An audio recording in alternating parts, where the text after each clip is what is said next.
Hey, this is Maci Brede. I go to Webb and row in Oak Ridge, Tennessee, and I'm committed to UCF as a rower. This is the No Playbook podcast. Thank you so much for checking out the show. This is the podcast featuring the outstanding athletes, coaches, and experts from East Tennessee. Today on the show, I've got something a little bit different. I've never had a rower on the show. And admittedly, I don't know a lot about the world of rowing at all, like on any level.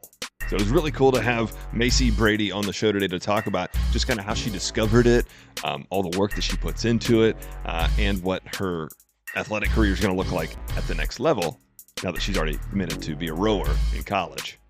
As a parent, I can admit it is a little difficult with your kids to kind of find what their athletic passion is going to be. So I thought it was really cool to hear from somebody that kind of didn't even discover their sport that they were going to be fantastic at until they were well into their high school career. Very interesting chat. Make sure you listen to this whole thing. This episode is sponsored by Loco Burro Tex-Mex Kitchen and Tequila Bar.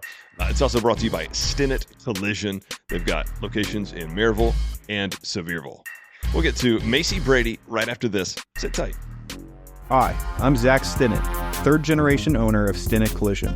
As a proud supporter of Tennessee athletics, we know that every game counts. When a collision puts you out of play, we're here to get you back in the game. Family-owned since 1965, Stinnett Collision now has locations in Maryville and Sevierville. With double the space and a team of certified technicians, we'll tackle your repairs and get you back on the road in no time. Don't let a collision sideline you.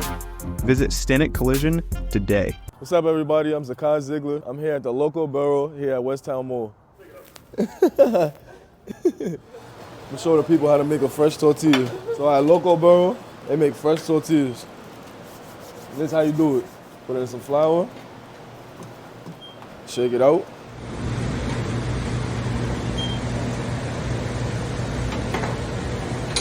Boom.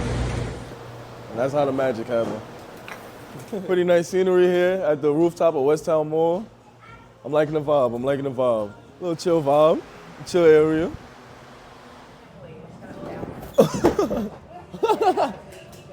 Oh, yeah, I'm a little nervous. Thank you so much.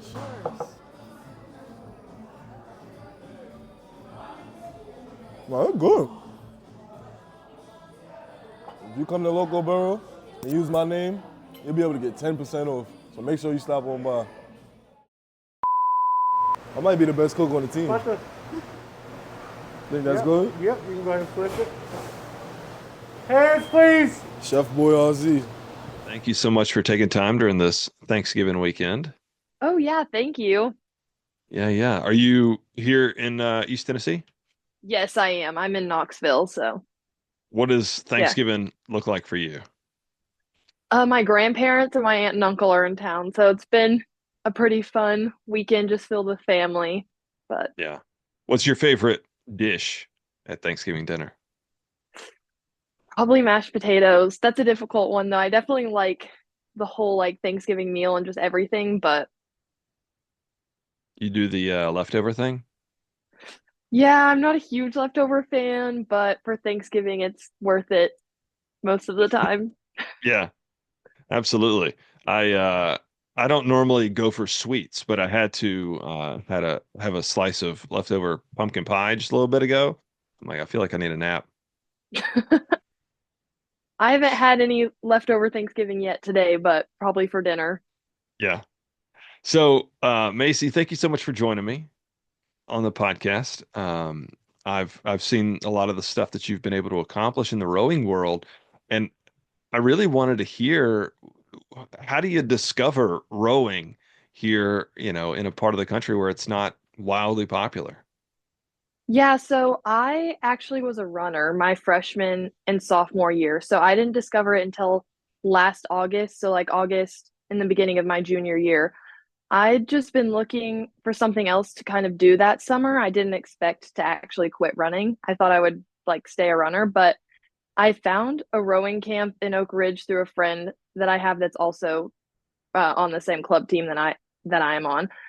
And I just decided to give it a try. And after just like a 1 week camp, I was really just hooked. So I decided to stick around and see how it went. And then I don't know, a couple months went by and I just knew like that's what I wanted to do. So, Wow. How did the skills from running translate into rowing? so the endurance side of things definitely helped me make the jump into rowing just from because it is like similar to running the repetitive motion over and over, but definitely the technique and like skills you have to have for rowing aren't similar to any other sport, not that I know of and nothing that I've ever done. So it was something that I just kind of had to throw myself into and hope for the best and just like hope that trusting the process, I would figure things out over time. Now, I would imagine there's been a lot of learning the sport over the past couple years for you. Like, how do you even, is this organization in Oak Ridge, able to work with you and train you and all that kind of stuff? Yeah, definitely. So, I mean, I love the coaches that I have in Oak Ridge, and it's definitely helped like build me up, and they've put a lot of time and effort to match the effort and time that I'm putting in. So the skills are definitely still like coming along. There's so much more to learn, and there's a lot of just like fine details in rowing to figure out, but it was easy with all the help that I was given to learn the basics early on, and I definitely think that's helped me like move up, but Yeah. Are there any other fantastic rowers in the area? Uh, the only other rower I know from my class that's committed is Penny Willoughby, and she's going to SMU. But she's actually the one that got me into rowing in Oak Ridge. I don't think there's any others in our class that are committed in the area. Yeah. So now what does that training look like for rowing beyond just what you're doing actually in the boat? Is there anything in a weight room or anything like that? Yeah, so I lift with the team about twice a week, and then this year just starting to ramp things up and get ready for the volume that's going to be in college. I row in the mornings 3 days a week ish on my own, do a lot of core outside, definitely just trying to like build up the strength because at practice I'm getting the endurance side of things, the speed work and stuff like that. So definitely outside of practice, just training on getting more strength and being ready for the volume in college. Yeah. The rowing world on the collegiate side, I don't even know who are the blue bloods, who are those schools that succeed and perform at a high level most years. Most years it's a lot of the Ivy League schools, a lot of schools in California, and then so mostly I think top three last year were like Texas, Tennessee, Stanford, which Tennessee has just come up from not being as high to being in the top three now. And Texas has always been in the top. One of Texas's assistant coaches is now the coach at UCF. So I definitely see a climb coming from UCF that drew me there. That was a big draw factor for me, knowing that this coach has all of the skills from Texas that she's now putting into UCF and recruiting a lot of athletes. So I'm definitely excited to be a part of the build of UCF's program. Well, now talk about that recruiting process. Like, how did you get noticed and get an offer, but also how did you kind of decide where it was you wanted to sign? I guess in addition to that coach.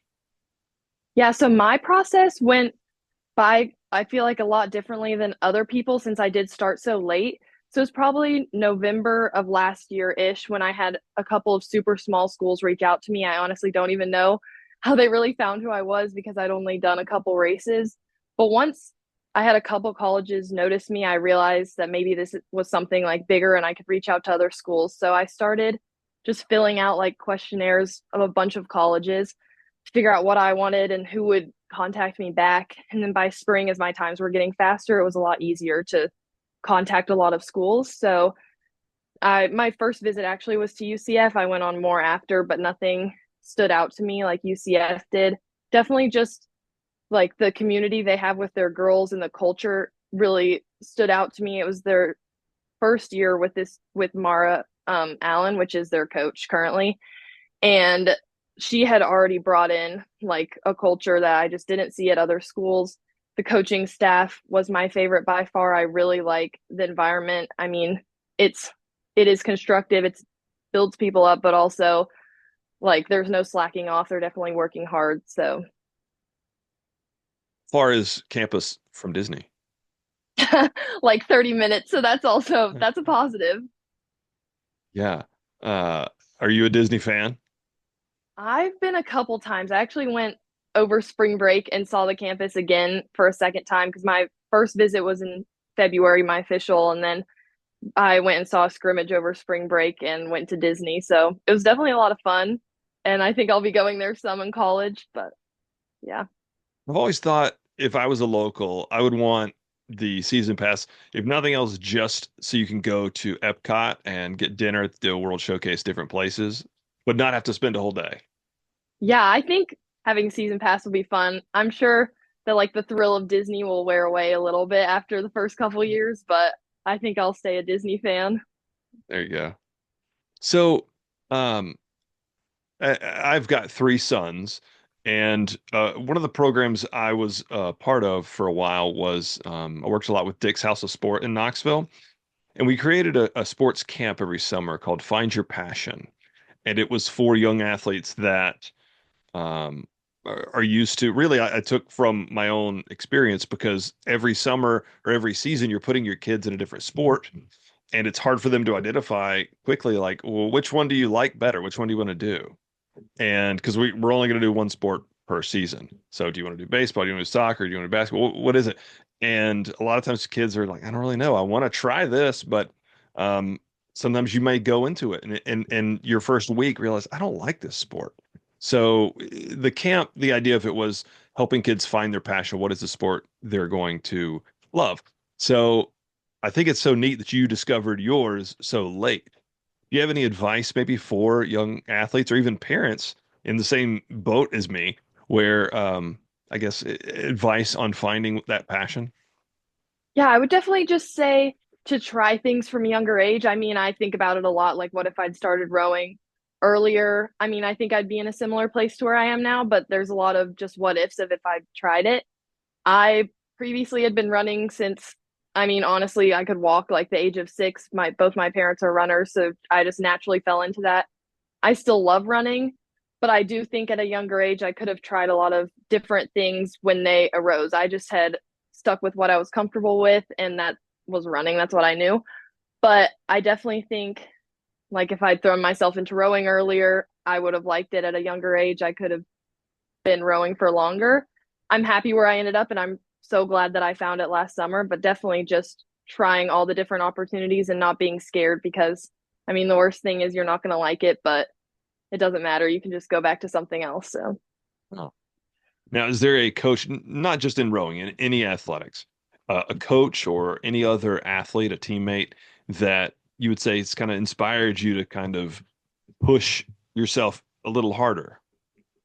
yeah. So, actually, my current rowing coach, Coach Scott, he definitely, I feel like, has pushed me further. We had a women's coach at the beginning of the year. She moved to another school. So now he's like the men and women's coach. But I definitely think he has pushed me to reach goals that I didn't think I could reach. And now, like, I have reached them and I'm pushing past them. So I definitely like just putting the standards very high so that even if you fall a little short, you're still further than like the standards I would have set for myself. I have goals this summer to be on the national team, hopefully. So I think him supporting that and giving me goals along the way that if I reach will get me there has definitely been helpful instead of like just supporting me staying inside of my comfort zone. Is there a rowing team at Webb? There actually is not. So that's why I row for Atomic, which is in Oak Ridge, because Webb doesn't have a team. But yeah. Do any high schools around here? No, I think Ellen and STEM downtown, the lottery school, it's in Knoxville. They have um a rowing team, but that's it for the area. A couple schools in Chattanooga do, but I think that's the closest to Knoxville that has a rowing team. Got it. I could totally see Macaulay, Baylor, one of those schools Yeah, having some. they both do. I've been on those campuses and I'm like, the athletic facilities are just phenomenal. Yeah, they Um, both have rowing teams, but so what's one thing that very few people know about you? I guess this is just kind of random, but I really like to try new foods and like I guess I'm a foodie, what they would call it, but I think that's just something like random, not like applying to the sports world about me. But your favorite restaurant in Knoxville? Oh man, that's a hard one. Honestly, I know this is a chain, but I think kava is that's like my go-to at the moment. It tends to change, but that's definitely been my go-to recently. Yeah. I went through a Chipotle phase and that kind of evolved into kava for sure. Um, so one of the sponsors of this show is Loco Burro at West Town Mall. Have you been there yet? No, I actually haven't. Okay. Do you know what I'm talking about? Mexican restaurant at the mall. It Got a sounds rooftop. familiar, but I actually live in Lenore City, so I'm kind of far from the mall, so I'm not over in that area a lot. But Got it. Okay. So because of when this episode is going to be coming out, what's your favorite Christmas movie? I would have to say Home Alone, the first one. You know, I just asked my kids this. I said, if I told you you could only watch one movie this December, what would it be? And they all three of them said Home Alone. It's a good one. I'd have to agree with them on that. Yeah. So now one question everybody gets. Share with me one unforgettable sports memory for you. First as an athlete and then as a spectator. So one unforgettable as an athlete was regionals or Southeast regionals, which is all the club teams from the southeastern states. We had our regionals in May of last year, so or I mean May 2024, like this past summer. And I was racing in a four and we won regionals. So that was a really exciting experience because for rowing you have to go through time trials and then semifinals and then the finals. So honestly, you never know like if you we won the semifinals, but we didn't really know going into the finals, like is someone gonna rise up that like we aren't aware of. So that was definitely like that was the biggest race I'd ever been to and we won. So it was very exciting to be a part of that. How about as a spectator? Oh, as a spectator, I would have to say I don't remember the year exactly, but my dad went to West Point, so we're huge Army fans. And a couple years ago, Army beat Navy for the first time in like 20 years or something crazy. And we were all in Chapel Hill, North Carolina with my dad and a bunch of his friends. And it was just a really exciting experience because I guess a lot of like the sports memories I have are so personal to myself. And like either I'm competing or it's teams I root for. So it was really exciting to see. Like I get Army's not like a huge team that I follow along with, but it was fun to see everyone else super excited and be a part of that. Your football team's great this year. Yeah, we're going back to see the Army Navy game again this year, so hopefully Army wins. Excellent. Did you ever go to any public schools in Lenore City? Yeah, I went to Lenore City High School my freshman year. So I started at Webb my sophomore year, and I went to elementary and middle school in Lenore City as well. Did you go to Eaton or Lenore City Elementary? I went to Eaton. Okay. So my Yeah. wife taught kindergarten at Lenore City Elementary for a while. Now she's in Marymount. Oh, okay. Yeah, I really liked the school systems in Lenore City. I transferred to Webb. I was just looking for something a little different, but my elementary and middle school experiences were super good here. Excellent. That's perfect. All right. Macy, I appreciate it. This will come out in a couple weeks, okay? Perfect. Thank you so much for reaching out. This was really fun, so thank you. Yeah, I've had a couple other actually I was just editing an episode with another web athlete, a soccer Oh, really? player, Oh, and Kirsten? uh no, she's Oh, okay, never a mind. underclassman. Oh, okay. I've had McKaylee Ball on the show. This one is Mary McEmery. It's her name. Okay. I played basketball with Mary Mack my fresh or my sophomore year, so Okay. yeah. But I think the way I came upon you was, if I'm remembering correctly, were you named like most athletic in the I I got something like that. I can't remember actually what it was, but for Web or like so, yeah. in the school? That's what it was. And I saw it and I was like, oh, how to for a long time I worked with D1 training. So all of the athletes in the area, a lot of the top athletes, I was very familiar with. And I saw your name. I was like, I don't know this athlete. I started looking in. I was like, holy cow, this is a rower. And I thought that was really interesting because I don't know anything about the rowing community. So I gotta have her on the show. Yeah, it's a very niche community, but I'm glad you found a part of it. So Yeah. All right. Well, thank you so much, and we'll be in touch soon. Yeah, thank you so much. Thanks.